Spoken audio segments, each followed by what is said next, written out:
ஒவ்வொரு பெரிய விஷயமும் ஒரு சிறிய படியில் தொடங்குகிறது என்று அவர்கள் சொல்வது போல் நமது இயற்கை விவசாயத்திற்கு கூட இது எல்லாவற்றுக்கும் பொருந்தும் என்று நான் நினைக்கிறேன். பயணம் ஆரோக்கியமான மண்ணுடன் தொடங்குகிறது. கரிம விவசாயிகள் அதை உரம் மூலம் வளப்படுத்தி இயற்கை வளத்தை மேம்படுத்துகிறார்கள். விதைகளை கவனமாக விதைத்து மண்ணை பொறுத்து பயிர்கள் சரியாக பராமரிக்கப்படுகிறது. அடுத்து எங்கள் பூச்சி கட்டுப்பாட்டு குழு வருகிறது. ஆம், கரிம வேளாண்மையில் ஒரு பூச்சி மேலாண்மை குழு உள்ளது.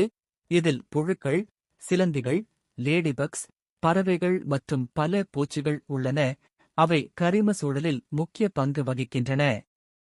நமது இயற்கை விவசாயத்தில் நமது பயிர் சுழற்சி முக்கிய பங்கு வகிக்கிறது. ஒவ்வொரு பயிர்களும் ஒட்டுமொத்த சாகுபடியில் அதன் பங்கை வகிக்கிறது. ரசாயன உரங்கள் அல்லது பூச்சிக்கொல்லிகள் சேர்க்கப்படாமல் இயற்கையான தாவரங்கள் மற்றும் சரியான பராமரிப்பு மூலம் முழுமையாக விளைந்த இந்த பண்ணையில் இருந்து மேசைக்கு கிடைப்பதுதான் இவை அனைத்திற்கும் மிகப்பெரிய வெகுமதி. இதைத்தான் நமது இயற்கை விவசாயத்தில் செய்கிறோம்.